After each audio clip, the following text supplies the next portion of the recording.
The critical patriot देखने वाले सब दोस्तों को खुशामदीद, स्वागत। आज मेरे साथ गोवा से शरीक गुफ्तगू हैं डॉक्टर अभिषेक मिश्रा और इस्लामाबाद से मेजर रजा साहब।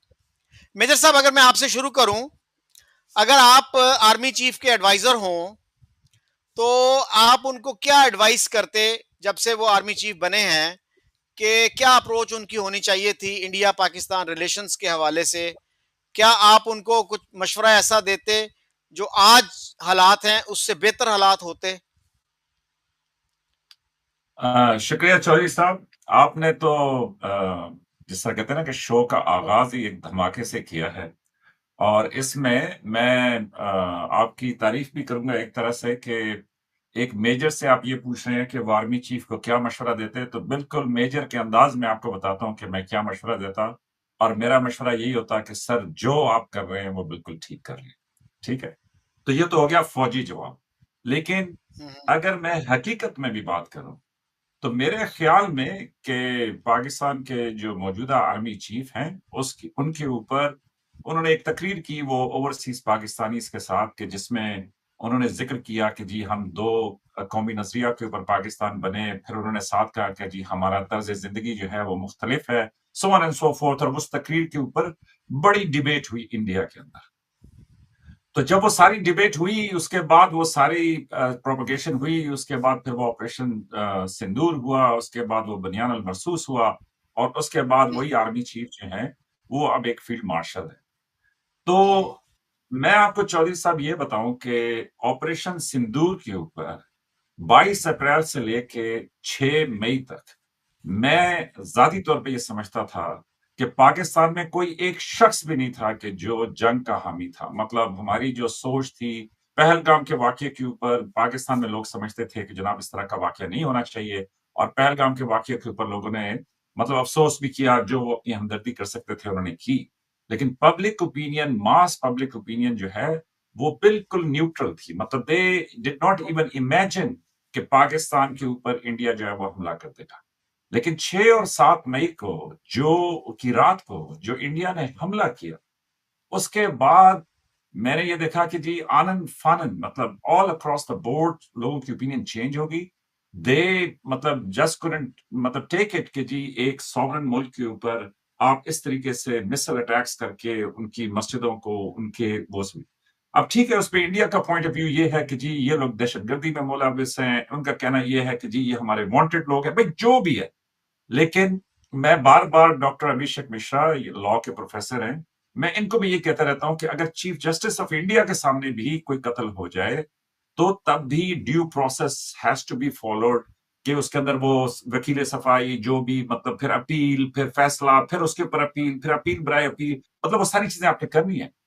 लेकिन ये जो एक सिस्टम है कि जिसमें आप खुद ही फैसला करें और उसके बाद खुद ही जो है वो कर दें। दूसरी तरफ चौधरी साहब, कि जो पाकिस्तान के आर्मी चीफ का, चूंकि आपने सवाल किया, तो मैं इंडिया की तरफ अभी नहीं जाता, मैं वापस उसी सवाल की तरफ आता हूं। तो मेरे ख्याल में मुझे बताए ना कि एक पाकिस्तान की आर्म फोर्सेस का कमांडर इन चीफ, कि जो ऑलरेडी दहशतगर्दी के खिलाफ पिछले 20-25 साल से लड़ रहा है, जो ऑलरेडी मतलब रोजाना की बुनियादों के ऊपर यंग ऑफिसर्स, यंग ट्रुप्स की जो मैयतें हैं वो उनको दफना रहा है, उनके जनाजे वो अटेंड कर रहा है रेगुलरली। तो ऐसा आर्मी चीफ जो है, अगर उसको एक नया वो मिले, क्या कहते हैं उसको, महाज, के जिसके ऊपर इंडिया भी उसके ऊपर हमला करने की कोशिश करे, तो उसकी पोजीशन क्या होगी? तो उसकी पोजीशन तो बिल्कुल यही होगी कि जनाब आप अगर जंग करना चाहते हैं तो देन लेट्स हैव इट। और यही था कि जिसके ऊपर वो जंग स्टार्ट हुई। और उसके ऊपर फिर आप देखें कि पाकिस्तान की एयरफोर्स ने कमाल किया। उसको आप ये भी कह सकते हैं कि उनकी सुप्रीम एक्सीलेंस थी। उसको आप ये भी कह सकते हैं कि इंडियन एयरफोर्स जो थी उसकी प्रोफेशनलिज्म की कमी थी। उसको आप ये भी कह सकते हैं कि वो एक लकी ब्रेक थी। जो मर्जी आप उसको कहना चाहिए, लेकिन हकीकत यह है कि पाकिस्तान के कमांडर इन चीफ के पास मास वाइज के कि वो अपने पांव पे खड़ा हो जाए, इसके अलावा उसके पास कोई चॉइस नहीं थी। और ये भी देखें चॉइस साहब, आप तो पाकिस्तान में रहते हैं, आर्म फोर्सेस के ऊपर लोगों को एक थोड़ा सा गुस्सा था, उनकी एक तनकीद थी। वो अवाम मतलब बिलअमूम आर्म फोर्सेस से खफा थे। लेकिन आप ये देखें कि जब arm forces commander in chief खड़ा हो गया तो आर्म फोर्सेस खड़ी होगी, जब आर्म फोर्सेस खड़ी होगी तो फिर उसके बाद अवाम जो है वो उनके साथ खड़ी।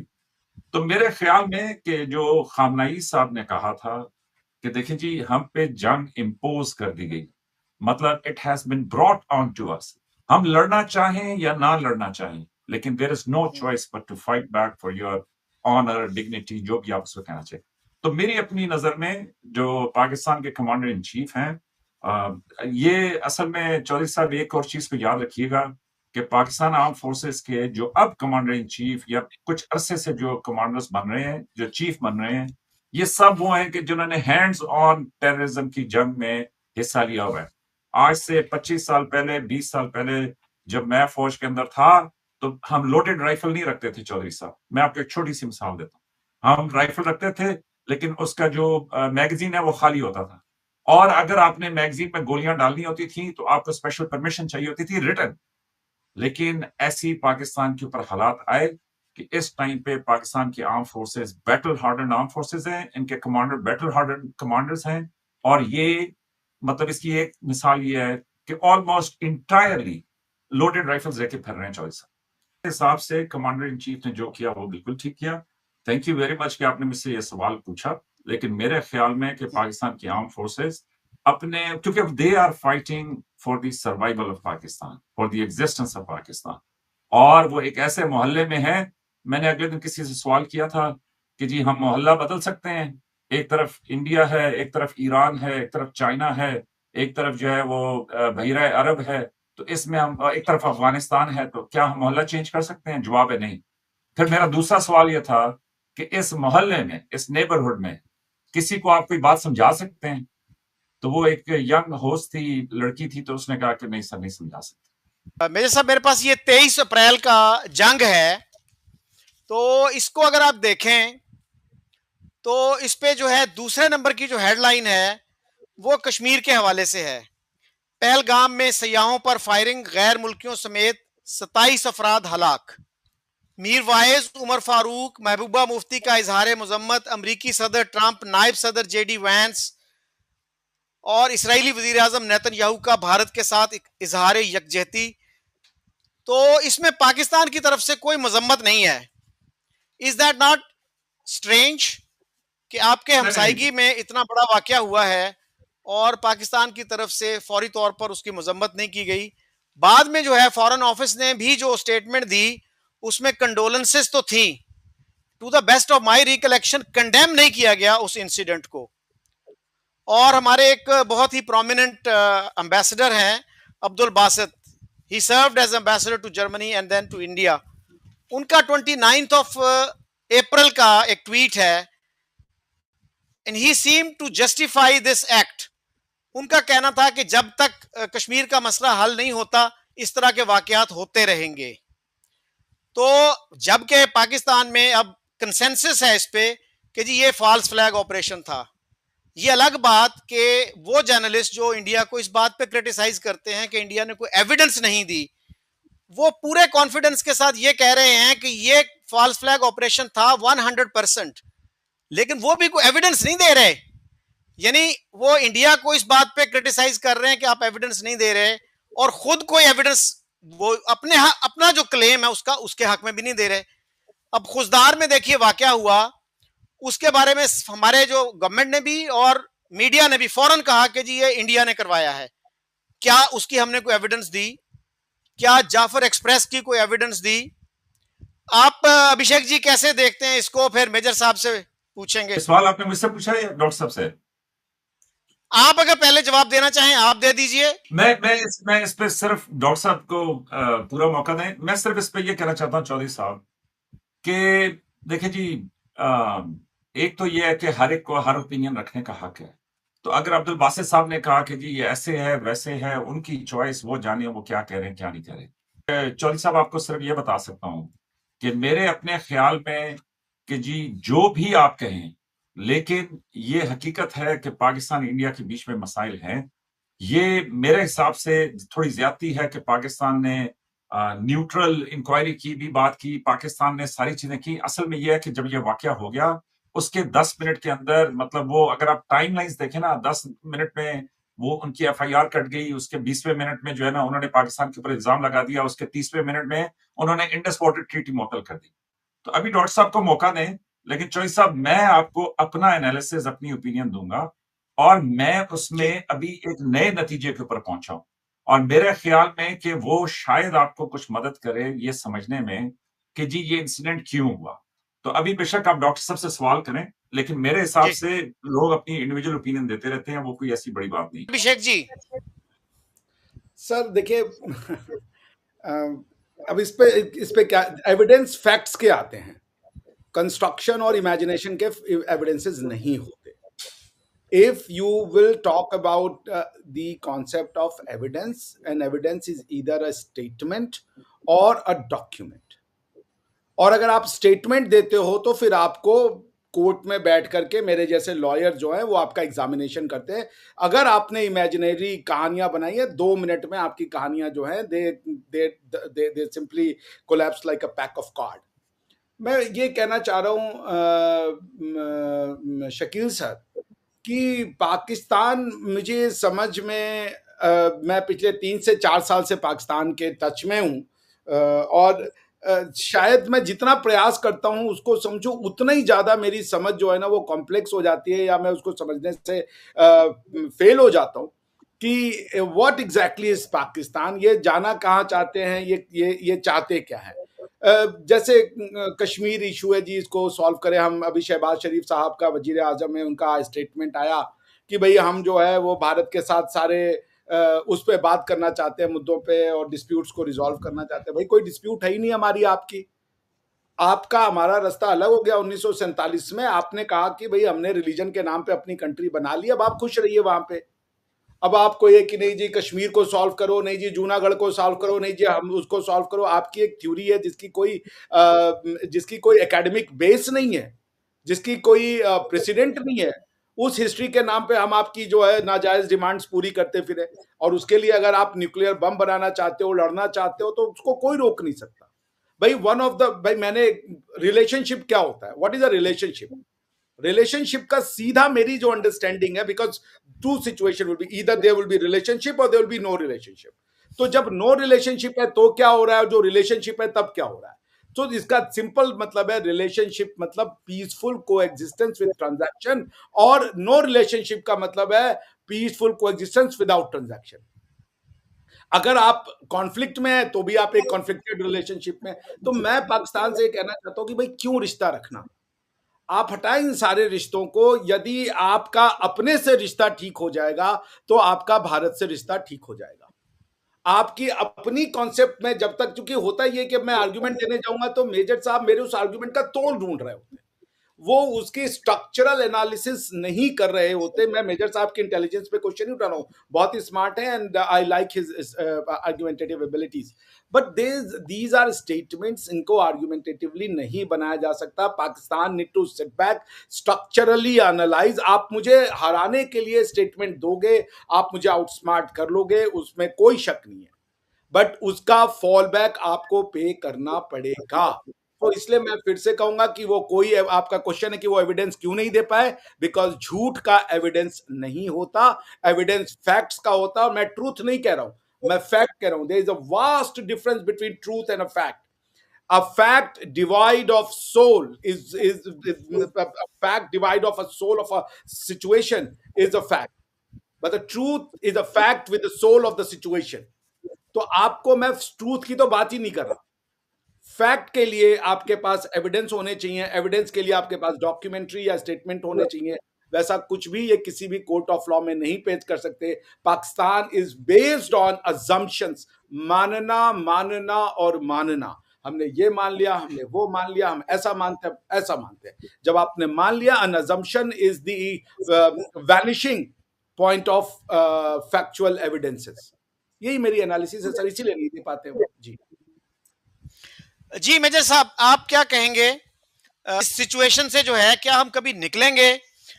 तहरीके पाकिस्तान जब चलाई गई थी तो उस वक्त ये कहा गया था कि अगर हमारी ये डिमांड मान ली गई, मुसलमानों को अलहदा मुल्क मिल गया, तो हम फिर आइडियल नेबर्स होंगे, हमारे रिलेशंस ऐसे ही होंगे जैसे कनाडा और अमेरिका के हैं। तो क्या ये पार्टीशन का जो रैशनल था उसकी भी नेगेशन नहीं है इन दोनों मुल्कों की इतनी ज्यादा दुश्मनी जो है?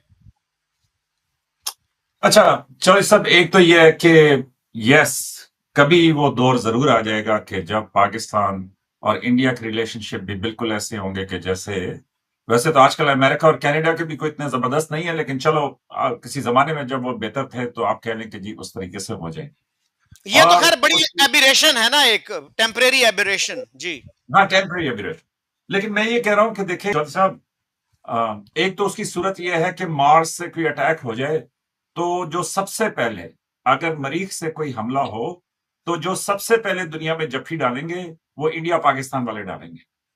इंडिया पाकिस्तान, इवन बांग्लादेश को मैं शामिल नहीं कर रहा। और उसकी रीजन ये है कि एक बहुत बड़ी खूबी है इंडिया और पाकिस्तान के बीच में, और वो खूबी ये है कि डॉक्टर अभिषेक मिश्रा को बहुत कम जोर लगाना पड़ता है मुझे अपनी बात समझाने के लिए, और मुझे बड़ा कम जोर लगाना पड़ता है उनको अपनी बात समझाने के लिए। वो इसलिए कि उनकी भाषा और मेरी जबान जो है वो बहुत करीब है एक दूसरे के।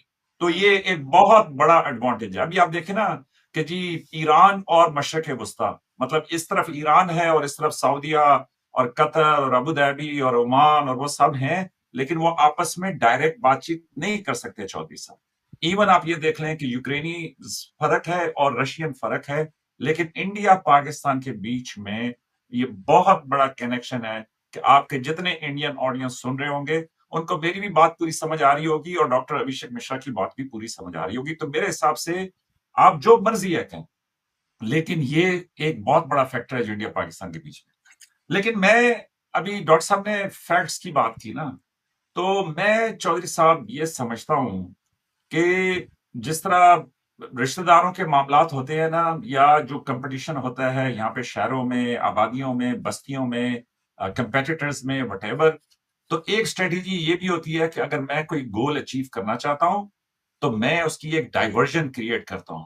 और ये मिलिट्री टैक्टिक्स के अंदर भी आता है कि मैं दिखाता लोगों को ये हूं, लेकिन असल मकसद मेरा इधर होता है। और इससे मेरी मुराद ये है कि आप पाकिस्तान में थाने में चले जाए ना, तो कोई वाकया हो जाए, कोई मतलब क्रिमिनल एक्टिविटी हो जाए, तो वो सबसे पहले थानेदार पूछता है कि जी चेक करो केड़ी पार्टियां इसका फायदा होया है, कि किस पार्टी को इसका डायरेक्ट बेनिफिट मिले।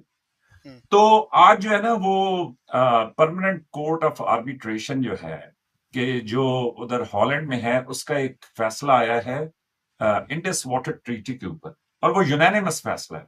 और उसमें एक तो उन्होंने ये कहा कि जी यूनिलैटरल सस्पेंशन नहीं हो सकती इसकी, क्योंकि ये दोनों मुल्क मिल के इसको टर्मिनेट करें बाहमी रजामंदी से, वो तो हो सकता है। फिर उन्होंने ये कहा कि जी अगर एक पार्टी फंडामेंटल वो यूनिलैटरली इसको डिसमिस कर दे चौधरी साहब, तो फिर ये इस ट्रीटी की ही नेगेशन है, मतलब एज इफ कि ये थी ही नहीं कभी वजूद में। और साथ उन्होंने ये कहा है कि जी जो परमानेंट कोर्ट ऑफ आर्बिट्रेशन है उसकी ज्यूरिस्डिक्शन जो है वो इंटैक्ट है, बेशक इंडिया जो मर्जी पोजीशन लेता रहे। और साथ उन्होंने कहा कि जी ये जो हमारा फैसला है कि ये जो न्यूट्रल एक्सपर्ट है उसके ऊपर भी बाइंडिंग है।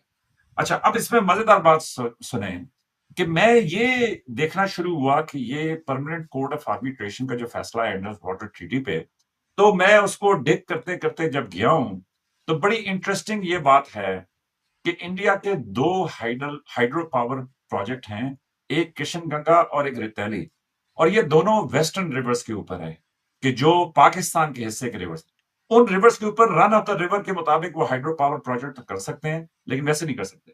तो मैंने ये देखा कि 2016 में पाकिस्तान ने इसके ऊपर एतराज किया, 2019 में पुलवामा होता है चौधरी साहब, और 2019 में ही पहली स्टेटमेंट आती है, इनके मिनिस्टर हैं, उनका नाम है नितिन गडकरी, और उन्होंने कहा कि जी हम इंडस वाटर ट्रीटी के जो ये जो दरिया है ना मगरब के, जो पाकिस्तान के पास है, जिसमें ये जेलम और चनाब और उसके बाद इंडस है, तो हम इसका पानी मोड़ देंगे, हम इनका इनका रुख जो है ना वो इंडिया की तरफ कर देंगे, पाकिस्तान को पानी से हम हटा देंगे। तो चौधरी साहब सुने कि उसके बाद इंडिया पाकिस्तान के बीच में ये तनाजा चलता रहा। इंडिया की ख्वाहिश ये थी कि एक न्यूट्रल एक्सपर्ट लगे, जो जिस तरह वो बगलियार डैम के ऊपर वो एक प्रोफेसर साहब थे कि जो स्विट्जरलैंड के थे, क्योंकि उन्होंने जब वो प्रोसेस किया, मे भी इंडिया की पोजीशन ये हो कि जी एक न्यूट्रल एक्सपर्ट हो तो कम से कम प्रोसेस तेज होगा, अदालत में ज्यादा टाइम लगता है, तो जो भी उनकी रीजन हो। लेकिन बहरहाल जो वर्ल्ड बैंक है उसने अक्टूबर 22 में ये फैसला किया कि जी न्यूट्रल एक्सपर्ट भी होगा और साथ ये जो परमानेंट कोर्ट ऑफ आर्बिट्रेशन है इसमें भी ये केस चलेगा। तो जनवरी 25, 2023 को इंडिया ने फॉर्मल नोटिस पाकिस्तान को भेजा कि भैया इधर आ जाओ, हम इंडस वाटर ट्रीटी मॉडिफाई करना चाहते हैं, तो दोनों आपस में बैठ के बात करते हैं। पाकिस्तान ने कहा कि जी हम बायलैटरली बात नहीं कर सकते आपके साथ, और उन्होंने कहा कि जी हम उधर ही जाएंगे वो जो परमानेंट कोर्ट ऑफ आर्बिट्रेशन है। और जो साहब आपके नाजरीन के लिए ये बता दूं कि ये जो परमानेंट कोर्ट ऑफ आर्बिट्रेशन है ये 1890 से काम कर रही है और इसने कई मुल्कों के बॉर्डर डिस्प्यूट्स भी सेटल किए हैं। अगस्त 30, 2024 को उन्होंने पाकिस्तान को सेकेंड नोटिस भेजा, इंडिया ने डायरेक्ट, वैसे बातचीत नहीं है लेकिन डायरेक्ट नोटिस भेजा कि भैया आके बात कर लो इंडस वाटर ट्रीटी के ऊपर, हम इसको जो है ना अभी नहीं मानने के मूड में। तो बहरहाल ये चलता रहा इनका सिलसिला, और जनवरी 2025 को जो माइकल लेनो हैं जो न्यूट्रल एक्सपर्ट हैं, तो उन्होंने कहा कि जनाब मैं अपनी ज्यूरिस्डिक्शन और कॉम्पिटेंसी दोनों रखता हूं। उसके ऊपर इंडिया ने कहा कि जी बहुत जबरदस्त। और फिर आप ये देखें कि जी वो जो परमानेंट कोर्ट ऑफ आर्बिट्रेशन है उसमें अब ये दोनों जो हाइड्रो पावर प्रोजेक्ट्स थे इनका मसला चल रहा और साथ पाकिस्तान ये बात कर रहा। तो अप्रैल 23 को इंटरेस्टिंगली पहलगाम का वाकया हो जाता है, और उसके बाद जो क्या कहते हैं इंडिया के जो रिएक्शन आता है उसके ऊपर, तो ठीक है वो जो मिसल शिसल फायर हुए, ऑपरेशन सिंदूर शुरू हुआ, वटेवर, लेकिन मेन कैजुअलिटी पहलगाम के वाकये की और उसकी इंडिकेशन पुलवामा में भी मिलती है, वो चौधरी साहब है इंडस वाटर ट्रीटी। और इंडस वाटर ट्रीटी के ऊपर फिर इन्होंने इसको सस्पेंड कर दिया। जून 22 को इनके होम मिनिस्टर हैं अमित शाह, उन्होंने कहा कि जनाब हम इंडस वाटर ट्रीटी को कभी रिस्टोर नहीं करेंगे। और जून 27 को उन्होंने जो परमानेंट कोर्ट ऑफ आर्बिट्रेशन है उन्होंने अपना फैसला दे दिया कि आप यूनिलैटरली इसको सस्पेंड नहीं कर सकते। तो मेरी समझ के मुताबिक चौधरी साहब, झगड़ा वो जिस तरह प्रोग्राम के शुरू में मैं आपसे कह रहा था ना कि सारा झगड़ा पानी का है, तो ये भी चौधरी साहब आप याद रखिए कि बांग्लादेश, वो तो मतलब देखे ना पाकिस्तान और बांग्लादेश इकट्ठे बने और बांग्लादेश एक भाई जुदा हुआ और वो इंडिया के साथ बन गया कजन। और उसके बाद आप देखेंगे बांग्लादेश में जो मसला, तो बांग्लादेश में जो गंगा दरिया गंगा है उसके ऊपर बांग्लादेश और इंडिया ने 1996 में एक ट्रीटी साइन की जो 30 इयर्स के लिए चौधरी साहब, और वो 2026 में अभी एक्सपायर हो जाएगी और उसके ऊपर दोबारा से उनके झगड़े चल रहे हैं।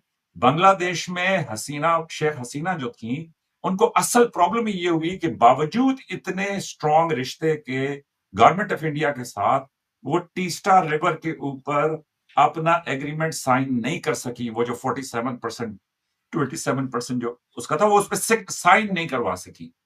तो चौधरी साहब मेरा अपना जाती ख्याल ये है, इंडिया की अपनी दलीलें हैं, वो कहते हैं कि जी क्लाइमेट चेंज हो गया है, आबादी बढ़ गई है, मतलब जो है ना ये पुराने मायदे थे, जो कुछ भी था, या पानी की नीड बढ़ गई है। लेकिन चौधरी साहब मेरा जिस तरह देखे ना इसराइल ईरान की जंग में असल मुद्दा न्यूक्लियर नहीं था चौधरी साहब। न्यूक्लियर के ऊपर तो ईरान एनपीटी की कंप्लायंस कर रहा था और उन्होंने उसकी वेरिफिकेशन भी की हुई थी, वैलिडेशन भी की हुई थी। वो इसलिए कि आईएईए वाले जाते थे, और आपको पता है कि ईरानी प्रोसेस के मामले में बहुत अच्छे हैं। लेकिन जो मेन मुद्दा था वो था रिजीम चेंज, और रिजीम चेंज इसलिए चाहिए था कि भाई वहां पे वो चाइना को अंडू करना चाहते हैं, वो एक लंबी कहानी है जो भी है। तो मेरे पॉइंट ऑफ व्यू से दिखाया कुछ और जाता है, मकसद कुछ और होता है। और मैं जाती तौर पे ये समझता हूं कि ये जो इंडस वाटर ट्रीटी है, it is at the heart of contention between India and Pakistan, and India is more adamant to get rid of Indus Water Treaty।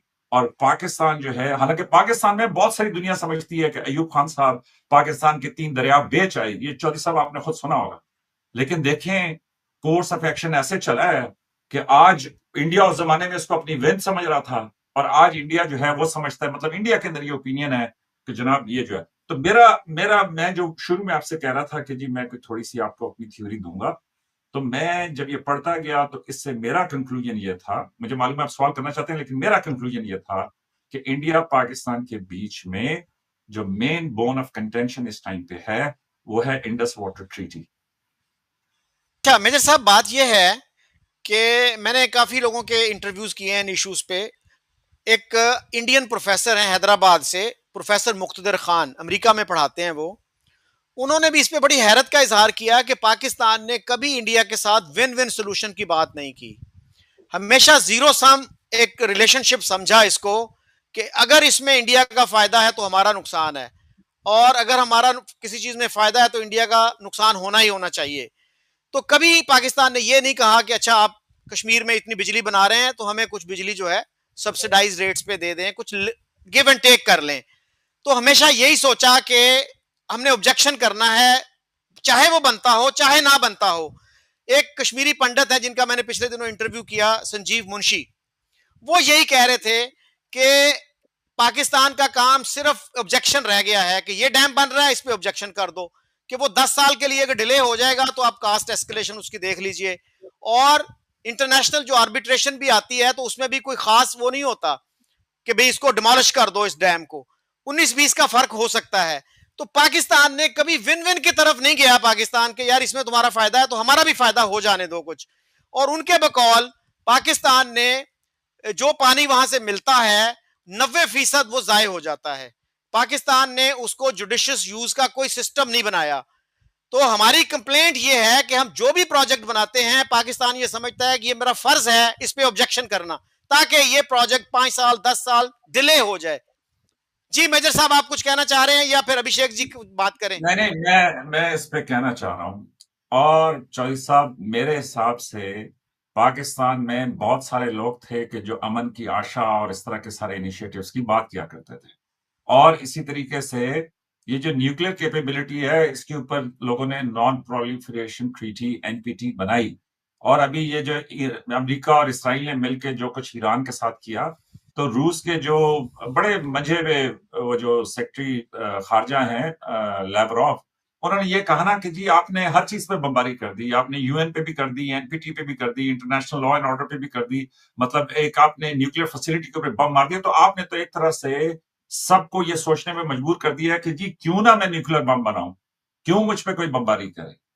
तो चौधरी साहब, मैं आपके प्रोग्राम सुनता रहता हूँ, मैं इन सारे लोगों को भी सुनता रहता हूँ, लेकिन मेरे ख्याल में कि ये जो एक ओपिनियन है, हम जो अपने ऊपर एक वो जो मतलब लुक डाउन अपॉन वाला जो एक हम अपना ओपिनियन लेते हैं या अपना व्यू लेते हैं, मेरे ख्याल में कि पाकिस्तान के लोगों को दोबारा से सोचने की जरूरत है। ऐसा नहीं है कि ज़िया-उल-हक साहब खामखा न्यूक्लियर बम के पीछे पड़े हुए थे। आप ये समझिए कि आज he has been proven right. अगर पाकिस्तान के पास न्यूक्लियर कैपेसिटी ना होती तो 3.5 दिन में ये सारी जंगें खत्म ना होती चौधरी साहब। We could have gone for a long bloody war के जिस तरीके से यूक्रेन, रूस और अमेरिका जब यूएसएसआर टूटा था तो यूक्रेन 3rd नंबर पे सबसे ज्यादा न्यूक्लियर वेपन्स होल्डर कंट्री था, और उसको शाबाशी दे के अच्छा बच्चा बना के रूस, अमेरिका और बर्तानिया ने कहा कि दे दो अपने न्यूक्लियर हथियार, और आज वो चीखें मार रहे हैं। और उस टाइम पे एक प्रोफेसर अमेरिकन है मैशन मायर, उन्होंने 1996 में कह दिया था कि यूक्रेन एक दिन पछताएगा। ही वॉज एन अमेरिकन, लेकिन उन्होंने ये बात कर दी थी। तो मैं ये कहूंगा कि चौधरी साहब, ये बातें बड़ी अच्छी लगती हैं कि जो आप कहते हैं, ये आप बातें बड़ी अच्छी लगती हैं कि जो ये कहते हैं कि जी पाकिस्तान पागल है। पाकिस्तान बिल्कुल पागल नहीं है। ये इसराइली इसी तरीके से कहते हैं कि ये जो फलस्तीनी हैं ये ह्यूमन एनिमल्स हैं और ये सारा कुछ ये पागल है, इनको उठा के बाहर फेंक दो। हर मुल्क अपने कौमी मफाद में तमाम फैसले करता है। अब ये आप जरूर कह सकते हैं कि पाकिस्तान में हुकूमत नकम्मी है, आप ये जरूर कह सकते हैं कि पाकिस्तान में प्रोजेक्ट, लेकिन देखें जहां पे भी जो भी एतराज किया जाता, एंड सेकेंडली अगर तो सिर्फ पाकिस्तान होता ना चौधरी साहब, तो फिर भी मैं कोई 5% 10% आपकी बात को तवज्जो देता। लेकिन बांग्लादेश पागल है कि जी वो 71 के बाद इतना सगा बन गया उसका इंडिया का, और उसके बाद जो है उनका अलहदा मुल्क बन गया, और उसके बाद जो है ना आज वो सब कुछ अंडू कर रहे हैं। वो रीजन ये है चौधरी साहब कि टीस्टा रिवर के ऊपर, गंगा रिवर के ऊपर, वहां पे जो बंगाली खेती बाड़ी करते थे उनका सब कुछ रुक गया है। और आज देखें कि एससीओ अगर ईरान पर हमले की इसराइल की मजम्मत करता है तो इंडिया दूसरे कमरे में जाके बैठ जाता है, बायकॉट करता है उसका। हालांकि इंडिया और ईरान की आपको दोस्ती मुझसे ज्यादा पता है, लेकिन दूसरी तरफ आज अभी डिफेंस मिनिस्टर्स कॉन्फ्रेंस हुई है एससीओ की, उसमें जब वो स्टेटमेंट देते हैं ज्वाइंट, तो उसमें वो बलूचिस्तान को रिकग्नाइज करते हैं कि वहां पे दहशतगर्दी हो रही है। उसमें वो जाफर एक्सप्रेस को रिकग्नाइज करते हैं, लेकिन उसमें वो पहलगाम को नहीं इंक्लूड करने देते, और उसमें वहां पे रशिया, बाकी सारे मुल्क, 25 मुल्क वहां पे बैठे हुए, और सिर्फ एक मुल्क है कि जो वहां से अलग होता है। तो ये जो हिंदुत्व है, ये जो हमने मतलब पूरे इलाके के ऊपर कब्जा करना है, आज नेपाल के साथ झगड़ा है, भूटान के साथ है, तो टाइम्स हैव चेंज चौधरी साहब। मसला ही मुझे जियो पॉलिटिक्स में नजर ये आता है कि जब इंडिया को समझ आती है क्या सही है तो हमें नहीं समझ आती, और जब हमें समझ आ जाती है कि क्या सही है तो फिर इंडिया को नहीं समझ आती। तो आज इंडिया किसी और रुख में चल रहा है सर, और आज इंडिया कोई दोस्ती, कोई बातचीत, कोई मतलब वो उस तरह करने के लिए तैयार नहीं है। वो कहते हैं जी हम उड़ा देंगे, तो ये बांग्लादेश को उड़ा दें, भूटान को उड़ा दें, जिसको मर्जी है उड़ा दें, लेकिन सिर्फ हकीकत ये है कि पाकिस्तान नहीं उड़ सकता, और पाकिस्तान उड़ भी नहीं सकता, और पाकिस्तान उड़ाने की सलाहियत भी रखता है। तो अब यहां पे गेम फंस गई है चौधरी साहब। तो इसलिए मेरे हिसाब से इंडिया पाकिस्तान के पास कोई रास्ता ही नहीं है मास वाइज इसके कि वो आपस में बातचीत करें, वरना चौधरी साहब ये है कि ये भी कुछ चला लेंगे, हम भी कुछ चला लेंगे, उसके बाद फिर जो होंगे वो कुछ बना लेंगे जो बन सकता हो। मेरे साहब, एक तो मेरे ख्याल में वजह यह है कि पाकिस्तान में बहुत से लोग, पावरफुल लोग, ये समझते हैं कि जब तक हमारी इंडिया के साथ दुश्मनी नहीं होगी ना, तो हमारा जो वजूद है ना, वो हमें मेंटेन करना मुश्किल हो जाएगा। Some people say it openly, some would say it privately, कि हमें नफरत की वजह से हमने जन्म लिया। हमने कहा कि हम अलहदा हैं, आप अलहदा हो, हम इकट्ठे नहीं रह सकते।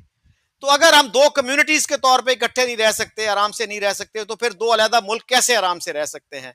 इसी वजह से हमने अपनी टेक्स्ट बुक्स में इंडिया के खिलाफ, हिंदुओं के खिलाफ जितनी नफरत हो सकती थी वो भर दी। और डॉन में भी आप जाए ना, वहां पे आपको एक वो मिलेगी, Pakistani text books, preach hate against Hindus. तो यानी इंटरनेशनली भी ये चीज अब रिकग्नाइज की जाती है कि पाकिस्तान की टेक्स्ट बुक्स में इस तरह की नफरत जो है, एक मिनट सर, वो सिखाई जाती है। और हमारे उर्दू अखबार जो मेजॉरिटी लोग पढ़ते हैं, उसमें देखिए जब इंडिया का जिक्र आता है तो लिखते हैं अजली दुश्मन, मक्कार दुश्मन।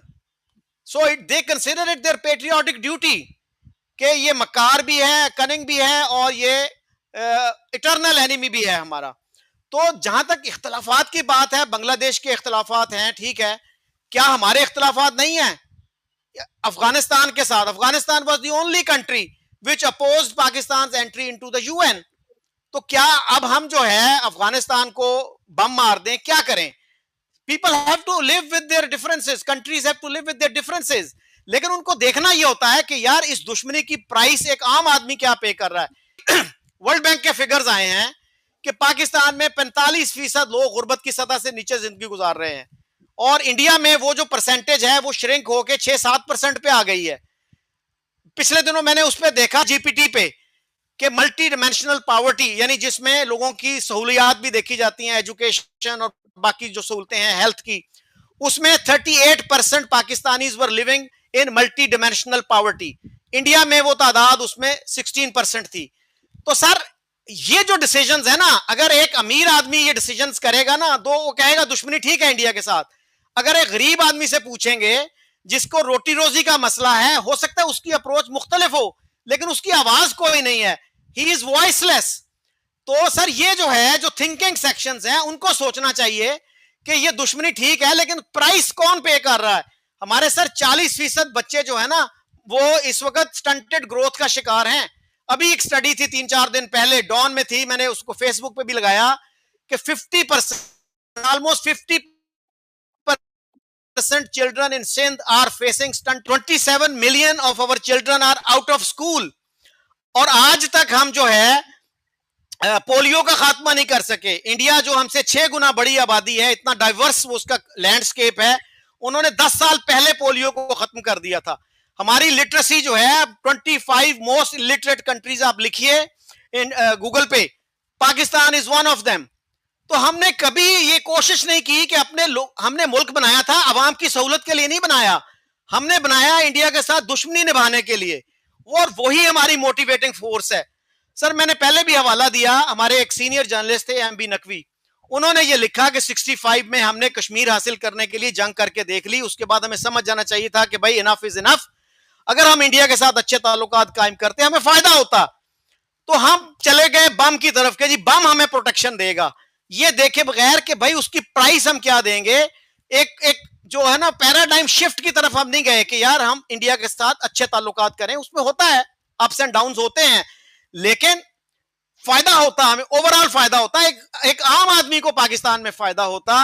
अब जो है मसला ये है कि पाकिस्तान में तो एलीट फैसले करती है सारे, और ये सिक्योरिटी एलीट है जो ये फैसले करती है। हमारी तो कौमी असेंबली और सेनेट की भी कोई हैसियत नहीं है, सदर और वजीर आजम की भी कोई हैसियत नहीं होती इन फैसलों में। जी सर। अच्छा चौधरी साहब, ये जितनी भी आपने बातें की हैं, मेरी नजर में ये पास्ट का नैरेटिव है, ये प्रेजेंट का नैरेटिव नहीं है।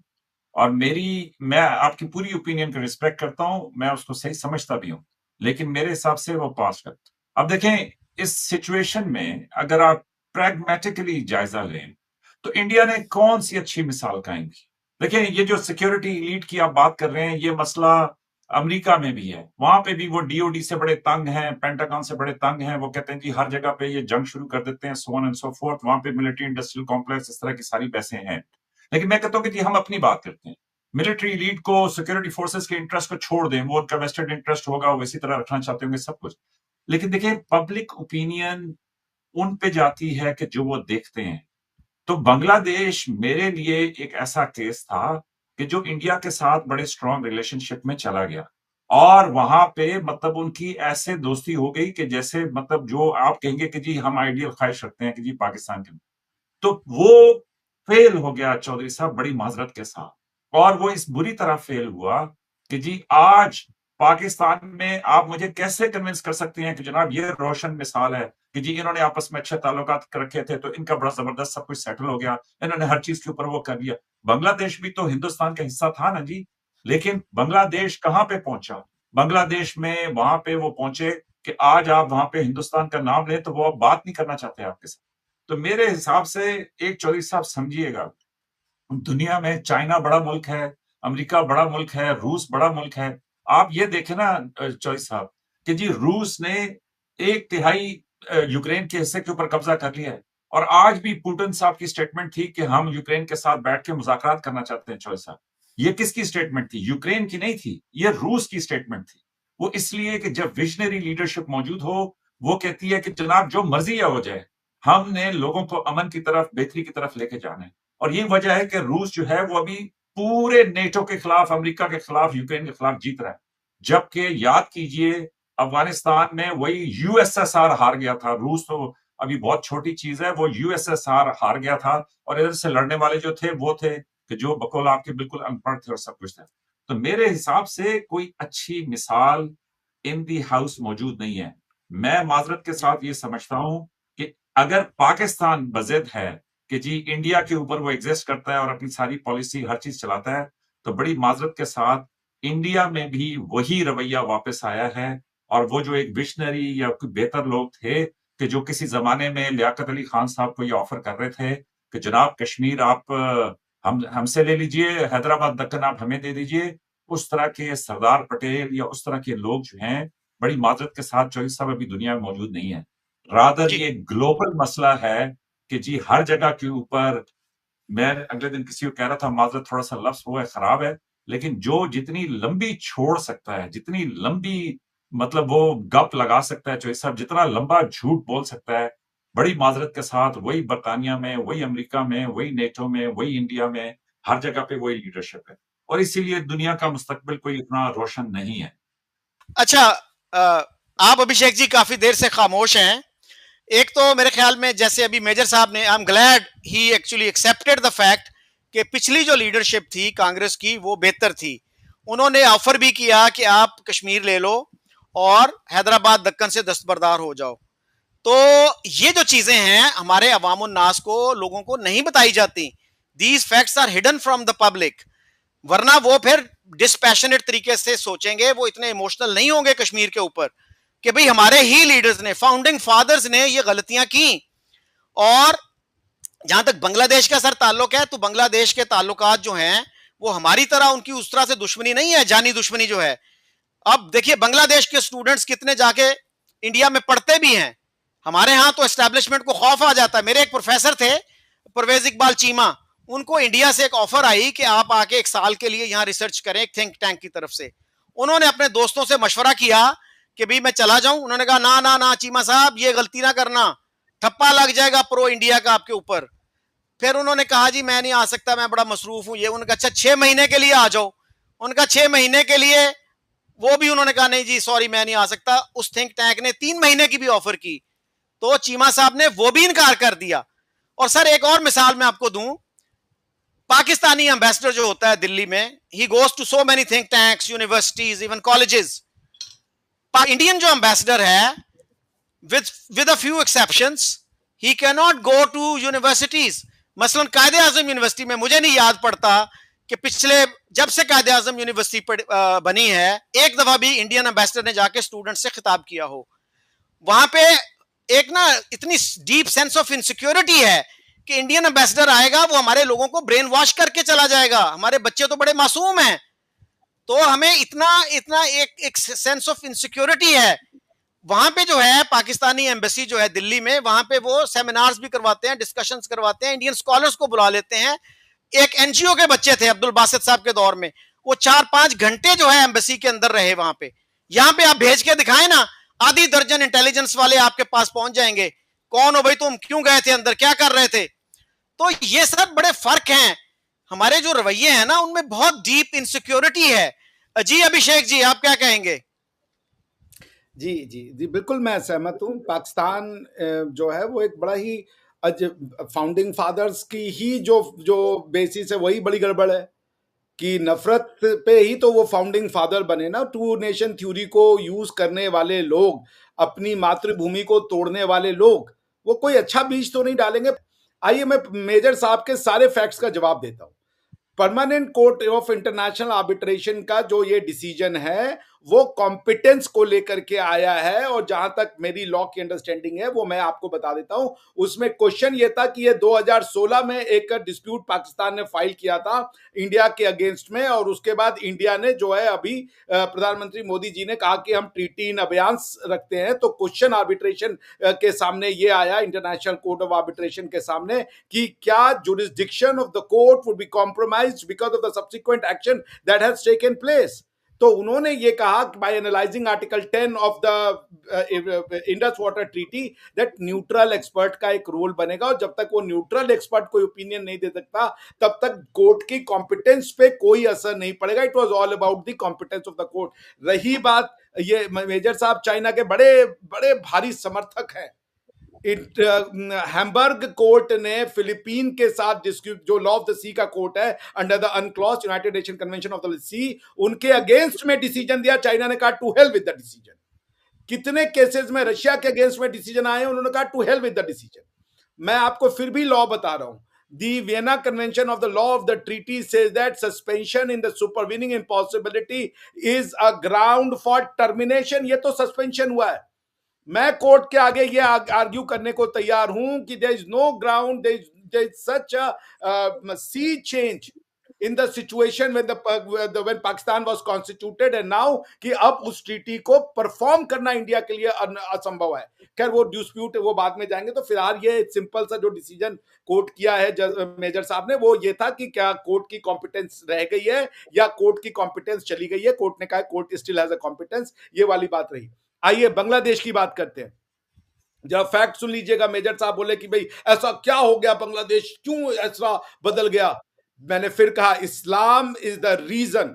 जहां इस्लाम, और भारत का इस्लाम जब मैं कह रहा हूं, क्योंकि यहां के लोगों को इस्लाम का ई समझ में नहीं आता, वो इस्लाम को स्टैंड अलोन ट्रांजैक्शन समझते हैं, जो नहीं है। Islam was a continuity of the Jewish idea of monotheism which is inherently wrong, कि मेरा भगवान सही तेरा भगवान गलत।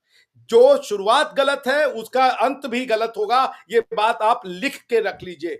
आप ये बोल रहे थे एक दिन मुझसे मेजर साहब की भैया वहां पे तो जूस हुआ करते थे, और वो उन्हीं जूस को मार पीट के आपने जो है वो बनाया है, क्या नाम है, मुसलमान। और किसको आप मुसलमान बनाने चले गए थे। रही बात, आप जाके पूछ लीजिएगा, आपने कहा था पिछले की कोर्ट में कि हमारे प्रॉफिट के समय में भी जूस रहते, तो आप जरा पूछ लीजिएगा कि how did the prophet die. मैं आपके ऊपर छोड़ता हूं, किस जूस लड़की महिला ने उनको खिला दिया था मांस में जहर डालकर के, इसका रीजन भी जरा पूछ लीजिएगा। अब ये बांग्लादेश की बात कर रहे थे, बांग्लादेश की बात सुन लीजिए आप।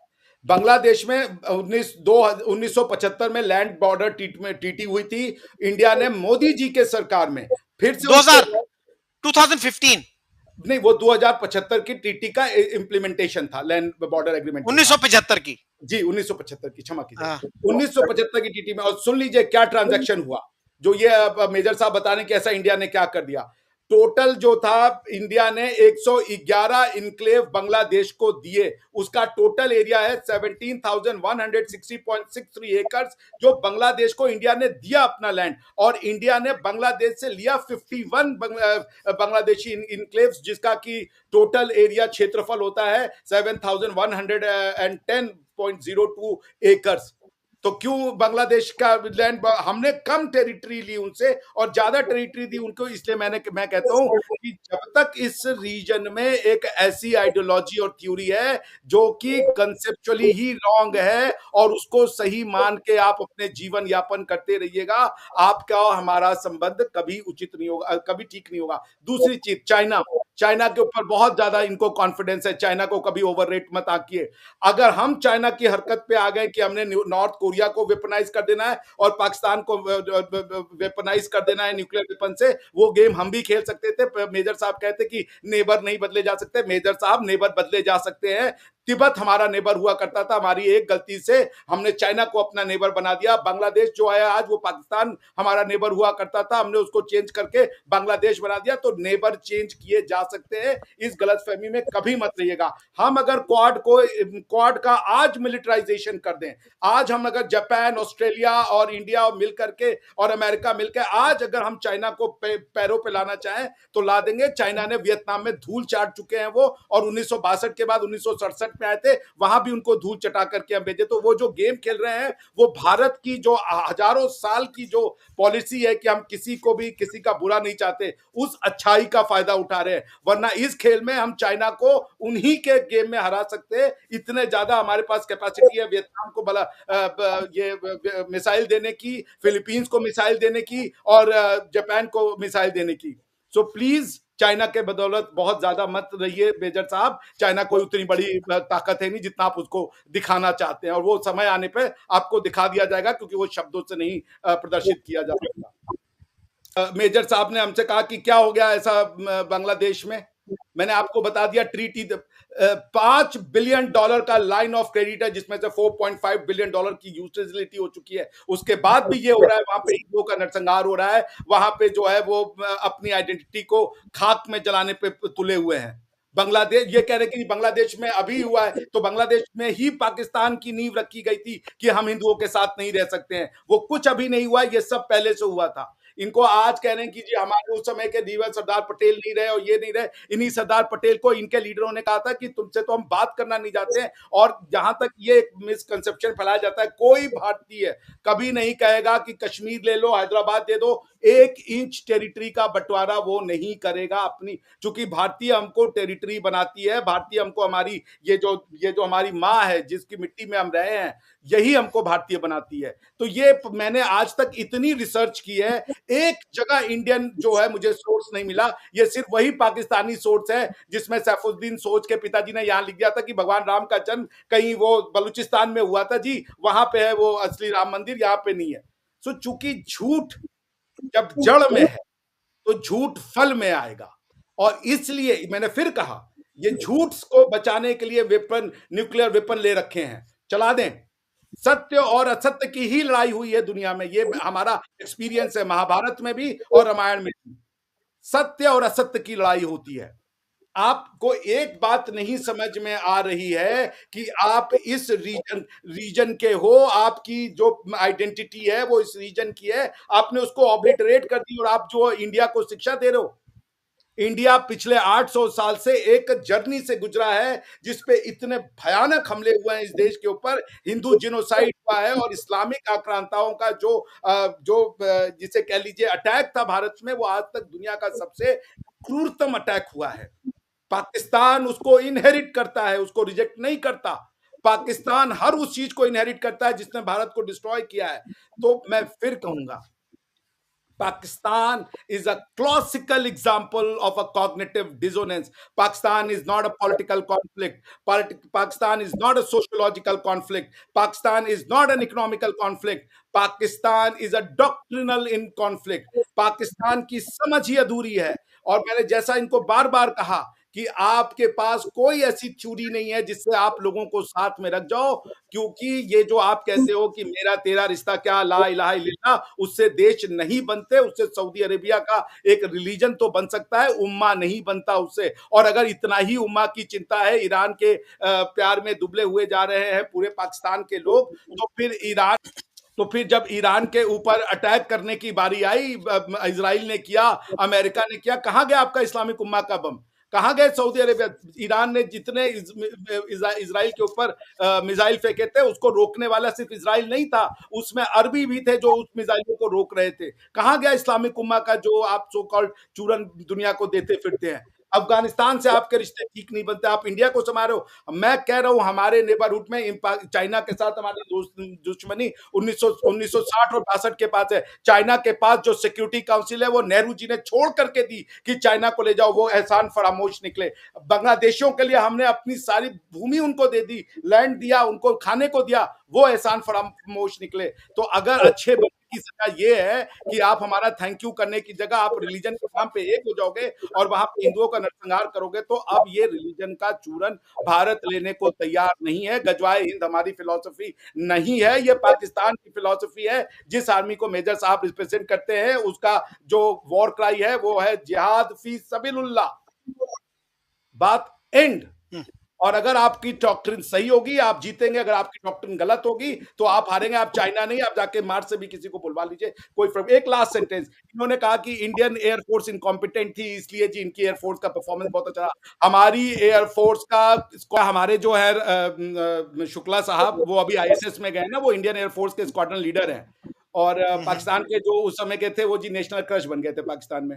सारी गर्ल्स बोल रही थी कि he is our national crush. I don't understand how come a 50-year-old man be a national crush for a girls who are 16-17 anyways और 20s इवन। जी अच्छा मेजर साहब, आपने हिंदुत्व की भी बात की, यानी टू नेशन थ्योरी अच्छी चीज है, हिंदुत्व जो है वो गलत चीज है, हिंदू राष्ट्र जो है वो गलत चीज है, मुस्लिम नेशनलिज्म वो ठीक चीज है। और सर हमारे जो मिसाइलों के नाम है गजनवी और अब्दाली, इसकी क्या वजह है? क्या इन्होंने कोई हमारी खिदमत सर अंजाम दी थी? Are they source of pride for us? और फिर हाफिज सईद जैसे लोग और ये मसूद अजहर जैसे लोग जो हैं, इनका क्या मसरफ है पाकिस्तान में? What have they been doing for Pakistan? अच्छा चौधरी साहब, थैंक यू वेरी मच कि आपने फिर मौका दिया। एक तो यह है कि मेरा पहला जो ख्याल था जब आपने मिश्रा साहब से सवाल पूछा, तो वो मुझे यह था कि इसको हलवा सवाल कहते, बड़े अदब के जी साथ, जी। कि आप पूरी मतलब हलवे की प्लेट बना के मिश्रा साहब के सामने रख देते हैं कि अभी जनाब आप पाकिस्तान को जो लान तान करनी है वो करते रहिए।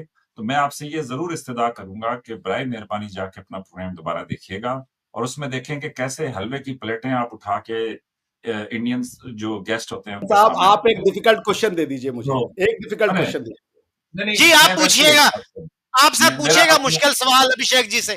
नहीं, मैं ये कह रहा हूं कि पूरा नैरेटिव, चौधरी साहब देखें, मैं आपकी सोच को गलत नहीं कह रहा, लेकिन मैं ये कह रहा हूं कि चौधरी साहब ये पास्ट की बातें हैं, वो उस टाइम पे आप ठीक कह रहे थे, लेकिन जो इस टाइम पे हम जिस सिचुएशन के अंदर हैं, वहां पे बड़े अदब के साथ कि सिचुएशन टोटली चेंज हो गई है मेरी ओपिनियन के अंदर।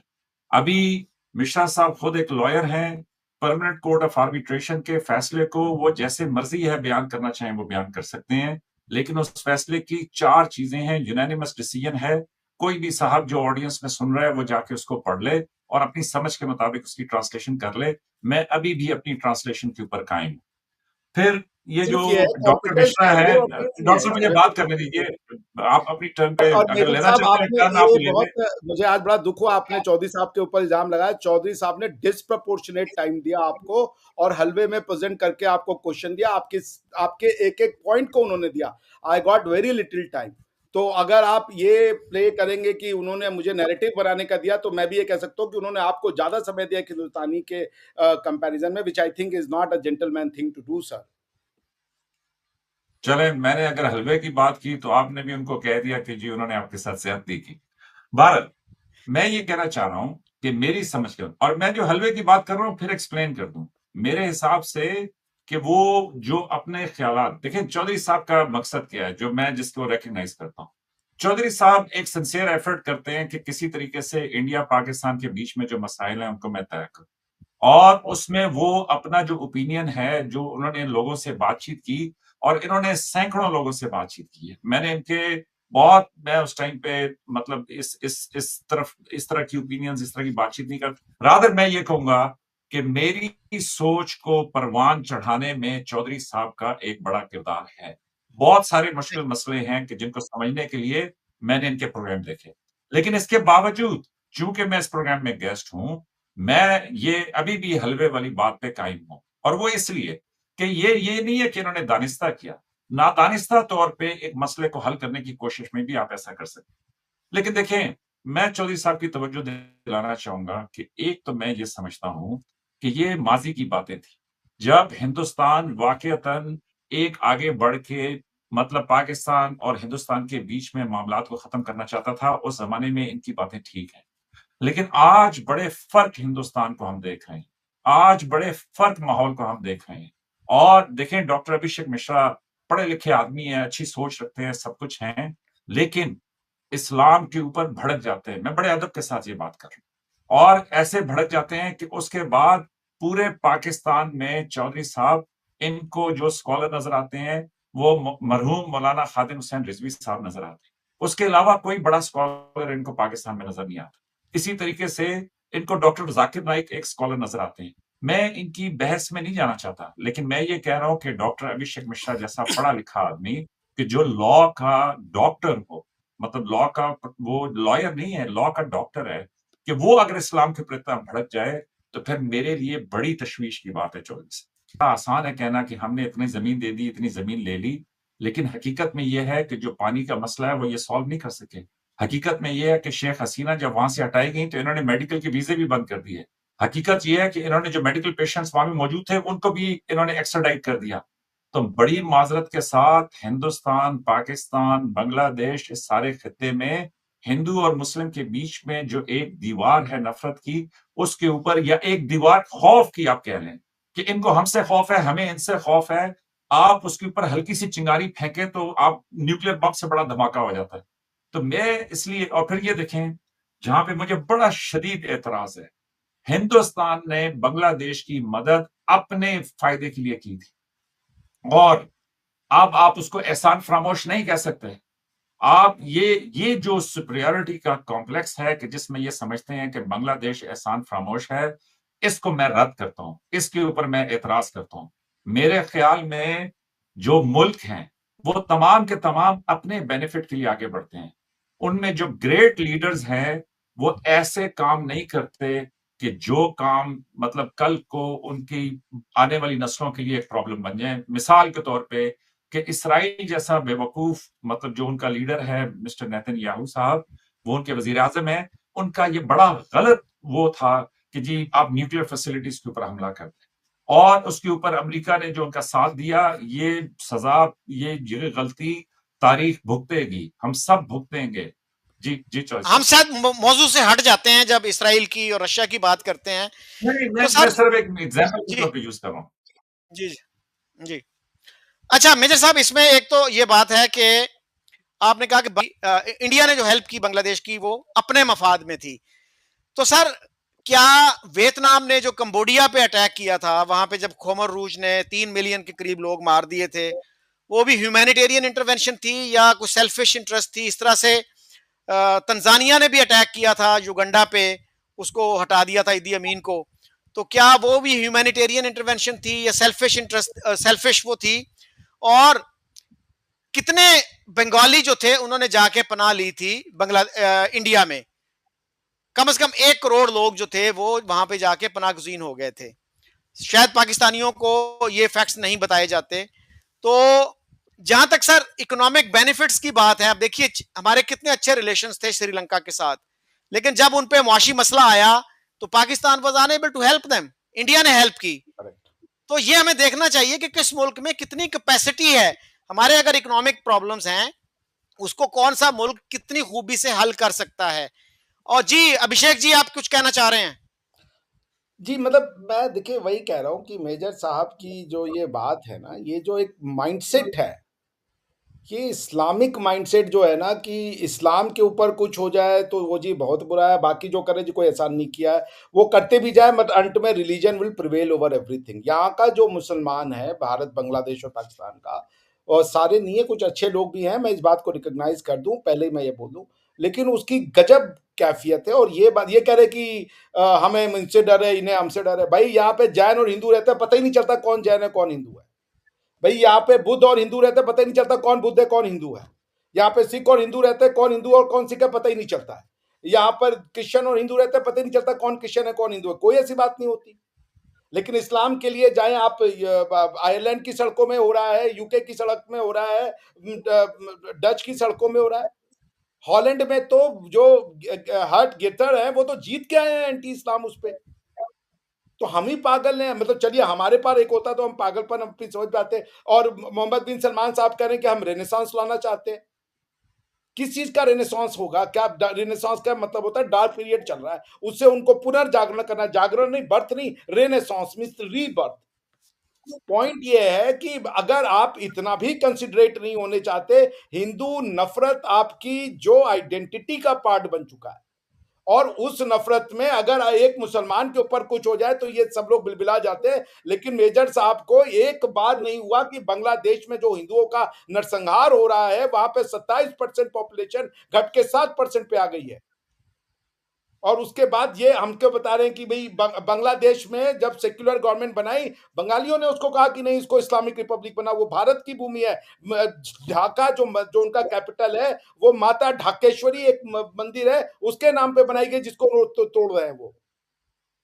तो पॉइंट ये है कि जब आप अपनी जड़ों से कट जाते हैं, तो नफरत जो है वो थिंकिंग का रेप जब शेप लेती है तो वो रेडियो एक्टिव होती है कि सामने वाले को स्मार्टली डिफीट कर दो। लेकिन डिफीट कोई नहीं हो रहा होता। मैं फिर कह रहा हूं, चाइना बड़े अपने घमंड में था, वियतनाम में गया, दांत खट्टे हो गए। यूएस अपने आप को बड़ा चूरवीर समझ रहा था, वियतनाम में घुसा, दांत खट्टे हो गए। अफगानिस्तान में घुसा, दांत खट्टे हो गए। रशिया अपने आप को बहुत शूरवीर समझ रहा था, यूक्रेन में घुसा, दांत खट्टे हो गए। तो कोई ऐसी शक्ति आज, अब ईरान ने भी लड़के दिखा दिया, हालांकि ईरान के साथ कोई लड़ने का इरादा नहीं था अमेरिका का। आप हमास को क्रिएट करोगे, आप हिजबुल्लाह को क्रिएट करोगे, ये सब कौन क्रिएट कर रहा है? क्या कंट्रीब्यूशन है आपका साइंस में, टेक्नोलॉजी में, मेडिसिन में और किसी ह्यूमन अचीवमेंट में? आपका अचीवमेंट है जी दुनिया को हमने हमास दिया है जी, क्या जी टेरिटरी है, पैलेस्टीन की टेरिटरी है, इसराइल का वजूद खराब है। आपको पता भी है गॉड ऑफ इसराइल के नाम पे उस जगह का नाम इसराइल है। आपके रिलीजन का बर्थ जो है वो यहूदियों से आता है। उन्हीं के आइडिया में से आप बोरोड करते हो, क्योंकि उनके यहाँ पे लास्ट प्रॉफिट उनका आना है, जो आप कहते हो कि आ चुके हैं, वो हमारे वाले प्रॉफिट है। तभी आप कहते हो कि जी सब इस्लाम था। तो जब तक आप डॉक्ट्रिनली रिविजिट नहीं करोगे, लड़ते रहोगे। और इसी के लिए मैंने कहा ना कि चूंकि दीन में अकल का दखल बंद है, और उस ताले की सेफ्टी या पाकिस्तान की आर्मी ने अपने हाथ में ली हुई है, और उस ताले की चाबी की सेफ्टी न्यूक्लियर बम कर रहा है। Instead of talking about renaissance, instead of talking about embracing their own past and the history, they are talking कि हम जी न्यूक्लियर वेपन चला देंगे जी, कश्मीर सॉल्व करके दो जी हमको, ये जूनागढ़ का मामला ये है, हैदराबाद का मामला ये है। अरे भाई सारी दुनिया में लोग डरे हुए हैं इस्लाम की जो जो नॉन एक्सेप्टेंस है दूसरे कल्चर की। सारी तो कोई अगर आप ये जाके कहें कि जी भाई शरिया फॉर यूके, शरिया फॉर हाईलैंड, शरिया फॉर जर्मनी, तो भाई दुनिया बहुत खुश रहे। लेकिन अगर वो उसका प्रतिकार करे तो जी इस्लामोफोबिया हो गया। किसी को अल्लाह से कोई प्रॉब्लम नहीं है, आई लव अल्लाह, मैं अल्लाह का बहुत प्यार करता हूं मैं अल्लाह से। मगर मैं यहाँ पे शरिया लॉ नहीं लाना चाहता हूं, मैं अपने यहाँ पे लड़कियों को बुरखे में नहीं देखना चाहता हूं, मैं अपने यहाँ लड़कियों को पढ़ाई लिखाई में नहीं पीछे रखना चाहता हूं। मैं यहाँ नहीं कहना चाहता कि किसी का भगवान झूठा है। मेरे हिसाब से सबका भगवान सच्चा है, और सबको अपने भगवानों को फ्री वो करने की वो होनी चाहिए परमिशन। मैं ऐसे कॉन्स्टिट्यूशन को कभी नहीं देखना चाहता जो कॉन्स्टिट्यूशन ये कह दे कि सिर्फ मुसलमान हेड ऑफ द स्टेट बनेगा और दूसरों पे लांछन लगाए जाए कि ये सुपीरियर है। आप अपने एक्ट को नहीं देखते, अपनी डॉक्ट्रिन्स को नहीं देखते, अपने अंदर लिखे हुए चीजों को नहीं देखते, लेकिन आप जी है झूठ फैलाने में लगे हो। हिंदुत्व जो है सुपीरियरिटी है, हिंदुत्व जो सुपीरियरिटी है। मैं कहता हूं वेद और पुराण से एक श्लोक ला के दिखा दें मेजर साहब, मैं नतमस्तक हो जाऊंगा। जो लोग ये लिख रहे हैं कि सर्वे संतु सुखिना सर्वे संतु निरामया, जो लोग ये लिख रहे हैं कि अहम निजः परोवेति गणना लघु चेतसाम उदार चरिता नाम तू वसुदेव कुटुंबकम, तेरा मेरा करने वाले लोग छोटी बुद्धि के होते हैं, और जो बड़े मानसिकता के लोग होते हैं वो समस्त वसुधा को अपना परिवार मानते हैं। मैं तो मानता हूं ईद मेरा त्योहार है, मैं तो मानता हूं कि सारे भगवान सच्चे इस दुनिया में, जितने भी भगवान के फॉर्म्स एंड शेप्स मौजूद है। कौन ये कह रहा है कि तुम्हारा गलत है? उसके बाद आप हमें, जब आप लोगों को ये शिक्षा देने लगते हो कि उसका गलत है, तो वो ऐसी ऐसी गलतियां निकालता है, नफरत का जन्म लेती हैं वो, और पाकिस्तान उसी के बल पे रहेगा। ये बात आप याद रख लीजिए। ये चाइना और ये सब कोई काम नहीं आएगा, आप टूटोगे, क्योंकि यूएसएसआर भी बहुत बड़ी ताकत था, कोलैप्स कर गया। और मैं फिर कह रहा हूं कि अगर चाइना के साथ हम वही खेल खेलें जो चाइना हमारे साथ खेलता है, उनसे अच्छा खेल सकते हैं। ये भारत की मनसाहत है कि हमने एनपीटी और सीटीबीटी साइन नहीं किया है, but we have adhered it as a part of the customary international law, चूंकि हम नॉन प्रोलिफरेशन में विश्वास रखते हैं, चाइना की तरह नहीं कि हम प्रोलिफरेट कर दे वेपन्स को। So we have been a very responsible part of the committee of the nation, but unfortunately we are besieged by those who hate democracy, who hate free world, who only want people to be subjugated to a particular philosophy in the name of statehood. जी जी major साहब, मुझे ऐसे लगता है, maybe I am wrong, correct me if I am wrong, कि India में जो भी कोई वाकया होता है ना, दहशतगर्दी का कोई अट्रॉसिटी होती है, तो पाकिस्तान में उसका पेन नहीं फील किया जाता, उसको डिसमिस किया जाता है कि जी ये तो उन्होंने खुद ही किया है, फॉल्स फ्लैग ऑपरेशन है। यानी 93 में मुंबई में अटैक्स हुए, फिर पार्लियामेंट पे अटैक हुआ, 2001 में कश्मीर की असेंबली पे भी अटैक हुआ, फिर 2008 में जो है मुंबई पे अटैक हुआ। आज भी हमारे यहाँ ऐसे लोग हैं, वो कहते हैं जी कि ये अजमल कसाब तो पाकिस्तानी था ही नहीं, वो तो सिख था, वो जनाब अमर सिंह उसका नाम था। हमारे national security adviser major general Mahmud Durrani को अपने जॉब से हाथ धोने पड़े, उन्होंने ये कह दिया था, और फौरन नहीं कहा था, काफी हफ्तों के बाद कहा था कि अजमल कसाब पाकिस्तानी है। तो सर ये हमारी सीरियसनेस है। अब पाकिस्तान में देखिए, जब पेशावर का वाकया हुआ था, इंडिया में कितना सोग मनाया गया उसका, स्कूलों में, कॉलेजेस में, खासतौर पे जो छोटे बच्चे थे उन्होंने कितना उसका सोग मनाया। तो उन्होंने तो नहीं कह दिया कि जी ये फॉल्स फ्लैग ऑपरेशन है। तो यानी कितना इनसेंसिटिव है ये कह देना। आप कह सकते हैं जी हमारा हाथ नहीं इसमें, फेयर इनफ। ये कहना कि फॉल्स फ्लैग ऑपरेशन है, यानी तुमने खुद किया है। ये ऐसे ही है कि मोहल्ले में कोई कत्ल हो जाए और आप ये कहते फिरें कि घर वालों ने खुद ही मारा है। So don't you realise as a fair minded person कि दिस इज हाईली इनसेंसिटिव। और सर हमने हिस्ट्री भी हम सही नहीं पढ़ाते बच्चों को। अब देखिए कश्मीर में जो अक्टूबर में अटैक हुआ था, उसमें कितनी अट्रॉसिटीज हुई। सिकंदर बलोच साहब ने नवाए वक्त में यह लिखा कि उन्होंने ना हिंदू देखा, ना सिख देखा, ना मुसलमान देखा, सबको रगड़ा लगाया, और hundreds if not thousands of women were kidnapped. वो साथ ले गए खवातीन को, रोती हुई खवातीन को। हम नहीं बताते अपने बच्चों को यह हकीकत। बारामूला में सर मेजर जनरल अकबर की जो किताब है रेडर्स इन कश्मीर, वो कहते हैं जी कि 14,000 की आबादी थी, ऐसा मैसेकर हुआ, ऐसे लोग वहां से फरार हुए कि 3,000 आबादी रह गई उसकी। तो सर ये जो चीजें हैं, we have to be honest. अपने बच्चों को, अपने आने वाली नस्ल को सच बताएं। हम ये बताते हैं सेल्फ राइचियसनेस कि हम सबसे सुपीरियर हैं मॉरली, बाकी जो है ना सब ये गलत कार हैं, ये बहुत डिस्पिकेबल लोग हैं, हम सही लोग हैं। तो जब तक सर आप unless you own up to your mistakes, unless you own up to your wrongs, तो कोई इस्लाह होने वाली नहीं है अनफॉर्चुनेटली। जी चौधरी साहब, देखें, आपकी बातें अपनी जगह पे दुरुस्त हैं, लेकिन जरा मैं फिर तवज्जो दिलाऊंगा कि डॉक्टर साहब एक डॉक्टर हैं लॉ के, और आप इनकी बातचीत को दोबारा जाके देखिए। अगर इनमें इतना गुस्सा भरा हुआ है, इतनी इनमें नफरत है, इनकी जो अंदर की बात है वो बाहर आती है जब ये भड़क के बोलते हैं। और उसमें आप ये देखिए कि ये मुसलसल पूरी दुनिया में, मुझे बताएं कि कौन से मुल्क में इस्लाम ने दहशतगर्दी की है, कौन से मुल्क के ऊपर जाके मुसलमान मुल्क ने हमला किया? क्या लीबिया ने किसी मुल्क के ऊपर हमला किया था? क्या इराक ने किया था? क्या फलस्तीन ने किया था? क्या किसी भी इस्लामी मुल्क ने किसी के ऊपर हमला किया? और फिर ये भी देखें कि जब ये अपने जोश में बोल रहे होते हैं, तो डॉक्टर साहब कह रहे थे कि इस्लाम ने क्या कंट्रीब्यूट किया दुनिया को।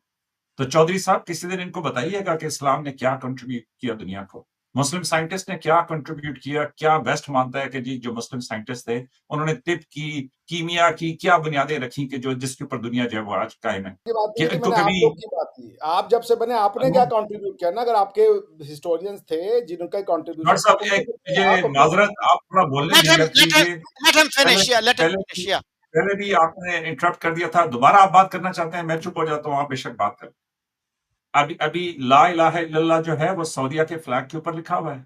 अल्लाह अकबर जो है वो ईरान के फ्लैग के ऊपर लिखा हुआ है। पाकिस्तान का जो है वो जिहाद फी सबीलिल्लाह, यस हमारा मिशन है अपनी लाइफ का।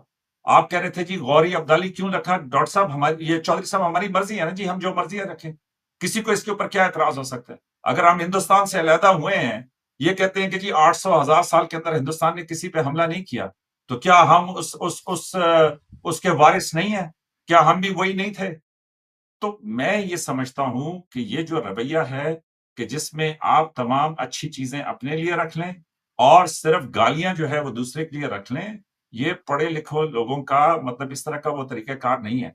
अभी ये कह रहे थे कि जी 50 साल के वो जो औरंगजेब साहब हैं वो नेशनल क्रश बन गए 16-17 साल की लड़कियों के लिए। ये कोई बात है कि जो किसी पढ़े लिखे प्रोग्राम में आप कर सकते हैं? मतलब मुझे तो अब इस बात का मैं क्या जवाब दूं कि ये इस तरह की बातें करते हैं। तो मैं ज़ाती तौर पे ये समझता हूँ कि ये जो रवैया है कि जिसमें आप दूसरे को, फिर ये कह रहे थे कि जी 1 इंच की टेरिटरी, भई आप तो मुँह से जो मर्ज़ी है कह दें। मुझे बताएँ कि जी क्या अक़वाम मुत्तहिदा में डिस्प्यूटेड इसको तस्लीम नहीं किया गया? वो मैंने तो नहीं किया था। आपके बड़े ही थे जो वहाँ पे जाके माने थे कि जी यस ये डिस्प्यूटेड एरिया। तो मेरी अपनी समझ के मुताबिक कि जी ये जो हकूक की, डेमोक्रेसी की, बाकी चीज़ों की बात, तो मैं बड़े अदब के साथ ये कहूँगा कि इस्लाम के ऊपर लेबल करके पाकिस्तान को फेंटा लगाओ। मतलब ये जो दुनिया में जो कुछ हो रहा है मुस्लिम उम्मा उसके ऊपर पाकिस्तान को लिटाओ। तो मैं ये समझता हूँ कि ये, और फिर चाइना के ऊपर आज आपके डिफेंस मिनिस्टर तो चाइना को दरखास्तें भेज रहे हैं कि जी आए बैठ के हम अपने सारे डिस्प्यूट सॉल्व कर लेते हैं। वो मैंने तो नहीं कहा।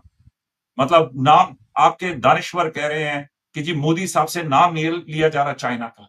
घबराए हुए हैं, टांगे लरज रही हैं, मतलब जो मर्जी है चाइना कर रहा है। चाइना ने कहा है ना कि जी हम नहीं तस्लीम करते हैं आपका इसके ऊपर ये जो नक्शा जिसके अंदर आप जो है ना तिब्बत के और बाकियों को। तो मैं चौधरी साहब आपको सच्ची बात बताऊं कि देखें, अभी डॉक्टर यूनुस बांग्लादेश के आए थे। डॉक्टर यूनुस ने सिर्फ एक विजिट किया है चाइना का और वहां पे सिलीगुड़ी कॉरिडोर का उन्होंने सिर्फ जिक्र किया कि इससे नॉर्थ ईस्ट इंडिया कट जाता है। उसके बाद आप देखें ना कि क्या तड़प थी हिंदुस्तान के अंदर। और चौधरी साहब मैं आपके पर्सपेक्टिव में सिर्फ इस बात पे आपकी तवज्जो दिलाना चाहूंगा, वो जो आप एम्बेसडर की मिसाल दे रहे थे कि पाकिस्तान में इंडियन एम्बेसडर को कायदेआज़म यूनिवर्सिटी में बात नहीं करने देते, जबकि हिंदुस्तान में पाकिस्तानी एम्बेसडर जा सकते। एक तो ये कि वो पास्ट की बात है। आज मुझे नहीं मालूम कि हिंदुस्तान में पाकिस्तानी एम्बेसडर जा सकता है या नहीं जा सकता। मुझे तो ये भी मालूम नहीं है कि पाकिस्तान में हिंदुस्तान में पाकिस्तान का एम्बेसडर इस टाइम पे मौजूद भी है या नहीं। लेकिन चौधरी साहब, जो मुल्क साइज में छोटे होते हैं, उन मुल्कों में, और जो नौज़ायदा मुल्क होते हैं, उन मुल्कों में सिक्योरिटी माइंडेड होना, उन मुल्कों में घबराहट होना इन बातों के ऊपर कि जी दूसरा जो है वो अपने नैरेटिव, क्योंकि दूसरे के पास पैसा भी ज्यादा है, दूसरे के पास ताकत भी ज्यादा है, दूसरे के पास लोग भी ज्यादा है, दूसरे के पास मीडिया भी ज्यादा है।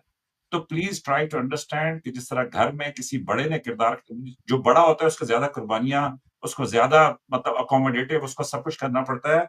अगर इस खत्ते में अमन चाहिए तो मेरी नजर में हिंदुस्तान के ऊपर सारा ऑनस और रिस्पॉन्सिबिलिटी आती है। बाकी आप जितनी मर्जी है मुझे मिसालें दे दें कि जी पाकिस्तान के फलान लीडर ने गलती की, फलान ने ये किया वो किया, वो आपकी सारी बातें दुरुस्त हों। लेकिन प्लीज एक एक ऊपर थोड़ा सा 10-15 फीट ऊपर होके मेरे हिसाब से जरा देखिए, तो उसमें समझिए कि कनाडा और अमेरिका के ताल्लुकात में अमेरिका का ज्यादा किरदार है चौधरी साहब, उसमें कनाडा का ज्यादा किरदार नहीं है। The giant in the house, the giant in the room, America के ऊपर तनकीद हो रही है कि जी वो उसने न्यूक्लियर उसके ऊपर हमले कर दिए, वो इसलिए कि अमेरिका पूरी दुनिया को बैलेंस करता है।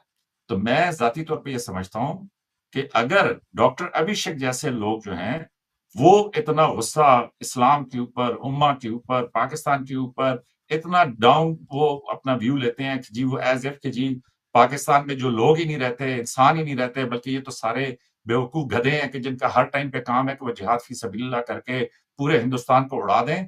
ये गलत बात है। इनको चाहिए कि अपने इस रवैये के ऊपर नजरसानी करें। नंबर 2, इन्होंने कहा कि जी चाइना के साथ हम बॉर्डर्स बदल सकते हैं, कि जी जिस तरह हमने ये तिब्बत का और ये हमने चाइना को अपना वो बना लिया। तो यस, हिंदुस्तान के दानिश्वरों की बातचीत सुनिए। वो ये समझते हैं कि जिस रास्ते के ऊपर हिंदुस्तान चल पड़ा है, इस रास्ते में वाकई हिंदुस्तान टूट जाएगा।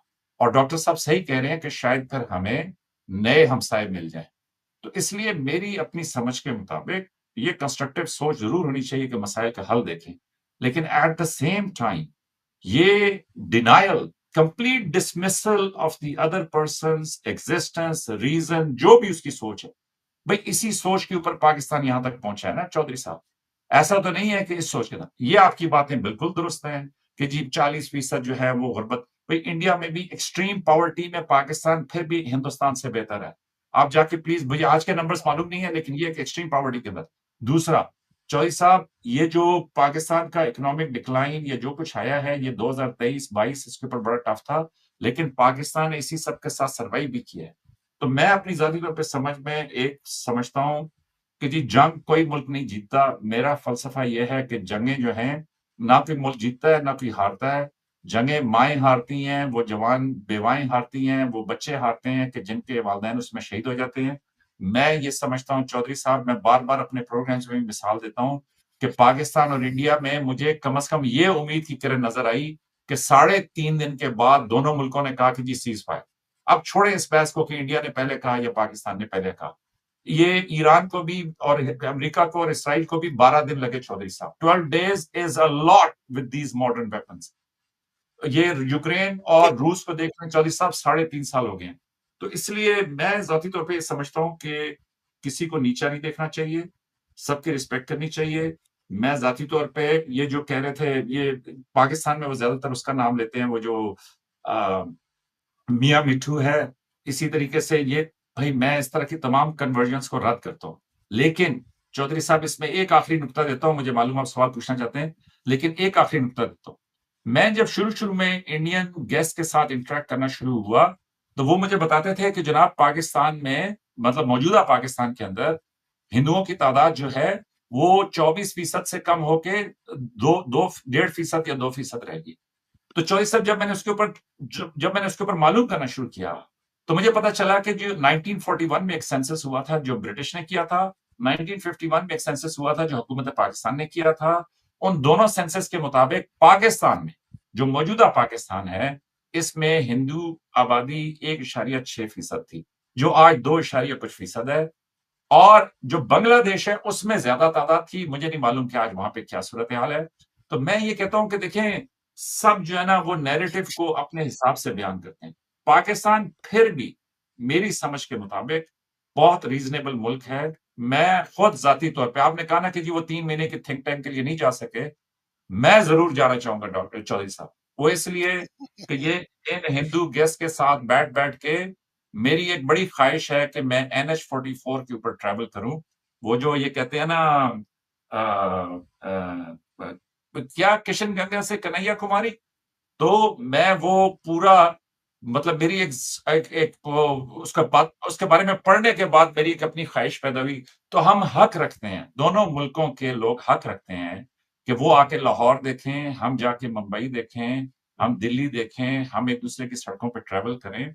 और मुझे उम्मीद की किरण यही नजर आती है कि देखें, बावजूद इस सारे गुस्से के, बावजूद इस सारी तकरार के, कम से कम हम एक दूसरे की बातचीत को समझते तो हैं। हम, इनके पास बहुत बड़ी मुस्लिम पॉपुलेशन तो है, कुछ कंपेलिंग इवेंट्स हैं जिनकी बुनियाद के ऊपर इंडिया पाकिस्तान के बीच में मेरे हिसाब से वो जो है क्या कहते हैं उसको, बेहतरी की सूरत हाल की उम्मीद की जा सकती है। मेजर साहब ने एक तो बात की कि मुसलमानों ने पास्ट में साइंस में बहुत बड़े कारनामे अंजाम दिए।